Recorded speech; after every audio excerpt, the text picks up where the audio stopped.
The movie starts in an orphanage home on a stormy night, when a boy wakes up to the frightening sound of thunder and lightning. He gets out of his bed and rushes to the kitchen, only to be terrified by a shadow of an old man. Next, they're seated in a lounge room, and the old man, whose name is Remi, starts telling a story about his childhood. As the old man narrates the story, the movie shifts to a small French village named Chavanon, where Remi lives with his mother. His father Jerome works in Paris. Remi has a cow named Rosette, whom he loves the most. The boy is living happily with his mother, but difficulties soon arrive when they get a letter from the father. Jerome has had an accident at work and was sued. In order to pay the lawsuit money, Remi's mother has to send all of their savings and even sell Remi's cow Rosette, the main source of income. Remi is devastated to let go of his cow to a cruel neighbor who often tortures Rosette. Thus, he visits her every night at the neighbor's shed. One night, Remi is caught by his neighbor, so he immediately rushes to his home. When he arrives, he sees that his father Jerome has unexpectedly returned from Paris. Jerome is bitter and penniless, having lost his trial. Additionally, he isn't happy to see the boy. He starts to scold his wife for still keeping the boy at their house, as he's now become too much of a burden, considering their financial situation. Jerome insists they give Remi to the orphanage. From their conversation, we realize that Remi is a foundling, someone who was abandoned by their parents as an infant. Later, Remi's mother tells him his backstory. 10 years ago, Jerome was on his way to work in Paris when he saw an infant at the church door. The infant was wearing very fine clothes, so Jerome guessed that his parents are rich. He then decided to take care of the child, hoping to get a good reward afterward. He took the child home to his wife and named him Remi. The mother adds that they still have Remi's blanket that they found alongside him, hoping that his biological parents will be able to identify him with it. Remi is scared as he doesn't want to go to the orphanage. His adoptive mother tells him that she won't let that happen. The following day, Remi wakes up to the good news that his adoptive parents have decided to go to the town hall and ask the mayor for money for having raised Remi this whole time. This way, they can get the finances they need and Remi doesn't have to go to the orphanage. Elated, Remi leaves with Jerome to go to the town hall. But to his surprise, they are not going to meet the mayor. Jerome had lied to his wife about the town hall so that she would let him take Remi away. Realizing that he's being taken to the orphanage, Remi runs away. Jerome insists the whole town chase the little boy until they end up in a bar. The commotion is interrupted by a traveling artist Vitalis and his troupe, consisting of a performing dog named Capi and a monkey called Lovely Heart. When Vitalis learns of Remi's situation, he offers to rent the boy for a year with Jerome. Desperate for money, Jerome gladly agrees with the arrangement. The movie shifts back to the present, where the old Remi is surrounded by more children who are interested in hearing his story. In the next scene, Remi leaves his childhood home without even a chance to say goodbye to his foster mother, who would have done anything to prevent the transaction, and starts a journey on the roads of France. Vitalis is a kind man, certainly better company than Jerome, and teaches Remi to sing, play the harp, and read as well. Once he's able to write, Remi begins sending letters to his foster mother, detailing his life on the road. Remi also learns that Vitalis used to be a great violinist back in his days. As time passes, the pair goes on to perform among aristocracies. One day, they get a chance to perform at a small river ship on the occasion of the owner's daughter's birthday. There, Remi meets with Lise, the daughter. Lise has a rare condition of coxalgia, because of which she's wheelchair-bound. The two kids quickly form a bond, and Lise's mother is happy that her daughter finally has someone to play with. But soon, the local police arrest Vitalis for making the animals perform, which is against the city's laws. Vitalis is taken away while Remi continues to stay at Lise's. While Vitalis is away at the prison, Remi and Lise's friendship grows deeper as the little boy becomes the main source of support for the sick girl. Remi also shares his backstory with Lise, showing her the blanket he was wrapped in when his foster father found him as an infant. Vitalis finally returns one day, and Remi immediately gets off the riverboat to give him a tight hug. Vitalis is invited for lunch by Lise's mother, who tells him that she wants to keep Remi. The little boy can be a personal butler to her daughter. Hearing this, Vitalis understands that it would give him a stable life for Remi, but he wants the little boy to explore more about the world.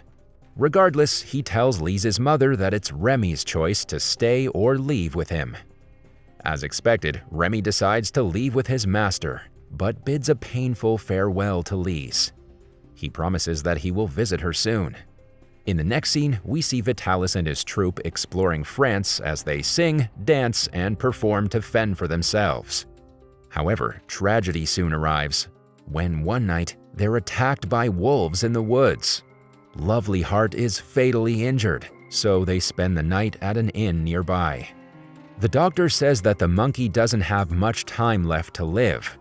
He also diagnoses Vitalis with tuberculosis, as he has been coughing blood throughout the journey. But the old man doesn't reveal the illness to Remi. Since they do not have enough money to pay for the room and treat Lovely Heart, Vitalis decides to put on a show, hoping that the hotel guests will give them a reward. Later that evening, as the guests are seated for the show, Vitalis plays a violin and unveils his exceptional skill. He is proudly applauded by his audience and is also able to gather some money. As Vitalis and Remi are collecting their silver shillings, a young woman approaches them. She tells Vitalis that his performance was similar to a show she attended as a child, where a renowned violinist performed. Realizing that the woman might have guessed his true identity, Vitalis tells her that he's just a mere performer who's picked up some skills from famous people. Although the woman doesn't seem to believe his words, she leaves a gold coin for them. Remi is more than excited to have received the gold coin and goes to his room upstairs to show it to Lovely Heart. Sadly, the monkey has already succumbed to his illness. Remi, Vitalis, and Capi prepare to leave the inn when they get a letter addressed to Remi. It's a letter by Lise, who wrote to inform that her mother identified Remi's blanket cloth. The material is only owned by the aristocracies of London, so she sent letters to her friends hoping to find Remi's parents. A barrister named James Milligan replied back, stating that he knows Remi's parents.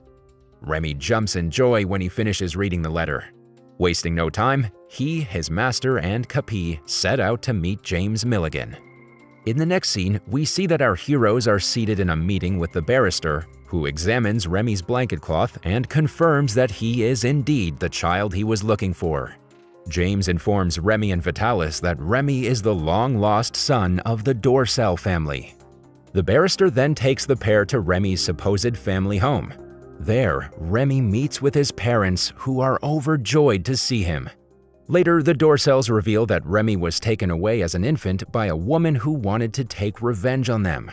Apparently, Mr. Dorcel was having an affair with the woman, but when she found out that he was married and his wife was expecting a child, she set up an evil plan to take away their baby.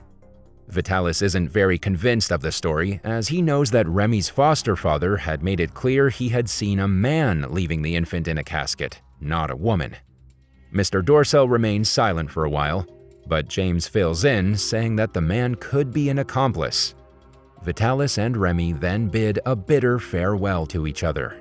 Before he's attended by James's carriage, the barrister provides some money to Vitalis for caring for Remi all this time. Once his master is gone, Remi runs upstairs to his bed and weeps bitterly. He wakes up in the middle of the night as water drips from the ceiling. He takes a lantern and goes outside to see that it's started snowing. Slowly, Remi looks around his new home, but nothing feels right to him. He notices a cupboard, and when he unlocks it, he sees something dreadful. There are gold-plated human teeth, as well as numerous watches that seem to have been stolen from other people. Remi is quick enough to realize that the Dorcels aren't his real parents. When he prepares to run away, Mrs. Dorcel arrives just in time to give the poor child a nightmarish threat. Remi manages to escape to the front door, only to be stopped by James and his men. He tells them that the Dorcels aren't his family, but it seems like James already knows of this, so he shoves the boy inside instead as he and his men wait outside for the job to be done. Once inside, Mrs. Dorsell orders her husband to kill the boy, as that was what they were assigned for by James Milligan. As Mr. Dorsell raises a hammer to slam the boy, Vitalis and his dog Capi arrive just in time to save Remi. While Capi manages to grab the Dorsell's son by his neck, Vitalis incapacitates Mr. Dorsell and demands an explanation.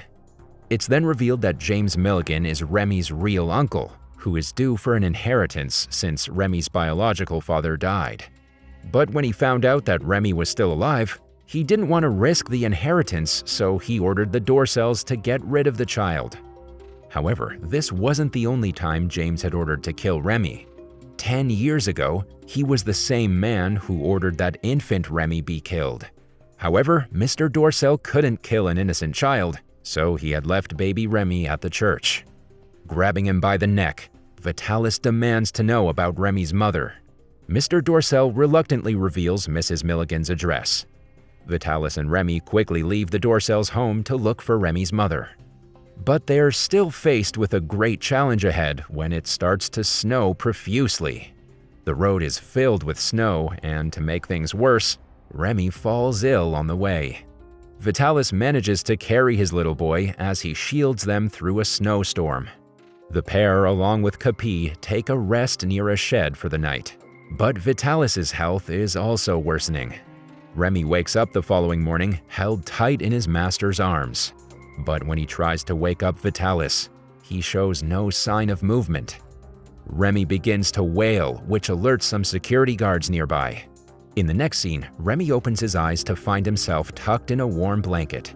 He looks around and sees a woman standing next to him. She asks about his health and informs him that Remi's master didn't survive. Devastated, Remi begins to weep once again as the master was the only family he had left. The woman then asks her servants to look after the boy properly. She heads outside to find James Milligan in her lounge room. Turns out that the woman is Mrs. Milligan, Remi's biological mother. But she doesn't know that Remi is her son. Not surprisingly, James doesn't reveal the boy's identity and demands to take him away. Mrs. Milligan informs him that the boy can only be taken once he's back on his feet. Meanwhile, one of the servants goes through Remi's belongings and finds a paper. She shows it to Mrs. Milligan, and this is when Mrs. Milligan learns the truth about her son. Remi later wakes up and visits Mrs. Milligan, who confronts him about his past. The paper she found earlier had a song lyric that Mrs. Milligan's mother would sing to her when she was a child.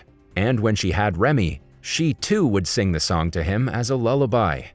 It turns out that Remi somehow had the song engraved in his mind unconsciously and would sing it when he performed with his master and the troupe. The mother and son finally embrace with a tight hug. The movie then shifts back to the present, as the now old Remi finishes telling his story to the children. They inquire about what happened to his uncle, James Milligan. Remi replies that his uncle was taken into custody and later abandoned from England. Vitalis was given a proper funeral, and Remi also visited his foster mother. After his foster father, Jerome, died, she moved in with Remi, and with the help of his foster mother, he opened an orphanage that houses the current children. In the final scene of the movie, we also learn that Remi eventually married Lise, and they still live together with the orphans.